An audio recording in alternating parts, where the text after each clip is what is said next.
We're joined now by Ellis Stanley Sr. He is a private consultant to emergency management operations. Thanks for joining us this morning. Glad to be here. You are speaking this morning. What are you going to be telling the crowd about? What are you going to be talking about? Well, one is the need to have a conversation, to have dialogue. We have to talk about the issues that are facing us so that we can all be on the same page and come up with some solutions. Are we not on the same page? No, we aren't. We really aren't. We are siloed. We have a lot of good things going on in these silos. The academia, the universities do good work. The public safety do great, fantastic work. NGOs do a lot of work. And we don't need to bust the silos, we just need to link these silos. We need to get all of this good work going in the same direction. And how do you link all of these many, many silos? By having provocative and innovative dialogue. Lessons from Hurricane Sandy. Have you been tracking sort of our response to this, and what do you think needs to be done better when the next disaster strikes? Well, we had Hurricane Irene to start with, and what we should have done and what we have to continue to do is learn from each of these disasters and be able to implement the new learnings. Unfortunately, we treat every disaster as though it was the first disaster we've ever had. We have tremendous response capability in the United States, probably better response capability than any place on earth.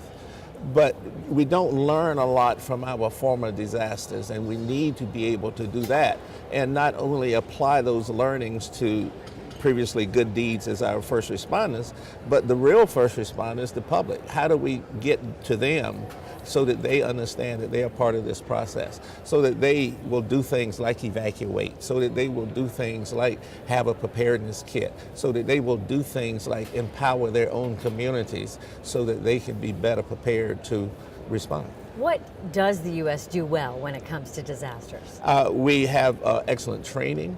We have excellent capability to alert and notify people. We have excellent tools for response.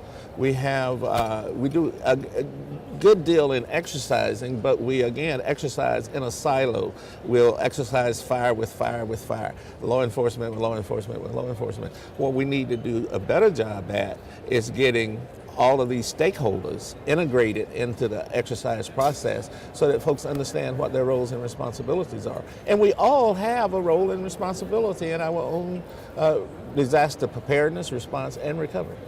You have taught classes on leadership in disasters. What are some of the qualities that make for great leaders who can guide us properly out of these disasters? Well, one of the things that you learn is that most great leaders don't lead through authority. They lead through influence. We never have the authority that we need to authorize or command folks to do things, but we do have the ability to influence. Whether it's in our church, we influence in our people in our churches that we need to do preparedness programs, whether it's in our workplace that we influence the employees to be better prepared, not only for their job, but for themselves at home so that they can pass that on to their families. We influence our private sector. We can influence our private sector to be better community citizens so that they can participate in the overall process of preparedness. Can you give a specific example, looking back at one of the disasters, where you saw this happen, where you saw the influence make the necessary changes? When I was the director of emergency management in Atlanta, Fulton County, we had some major corporations, and I won't name them because they didn't want to be named. But having dialogue, I would host in my emergency operations center on a quarterly basis the top leaders in our community, the business leaders in our community. So when we had things like heat waves and we opened cooling centers, I never had to worry about resources being in those cooling systems because the private sector said, we'll handle this, we got this, we don't worry about that. All we need, Ellis, is don't tell where you got it from. We're part of this community too. We want to do the things that we need to have done. So they are now partners in preparedness. So you set up these relationships before the disaster? Oh, absolutely, absolutely. You don't want to hand out a business card during a disaster. That's the wrong time. And did you come up with some kind of protocol for if this happens, then this? Yes, when we talk about all hazard planning, you're not only talking about all hazards, you're talking about all impacts, you're talking about the comprehensive approach to emergency management, and part of that is having a plan.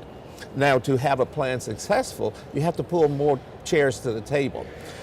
One of the philosophies I work with is it's not about us without us, which means if I can be the best plan writer in the world, if I write a plan on people with disabilities, it may look good on paper, but if the people with disabilities are not sitting at the table owning that plan, it's not a good plan.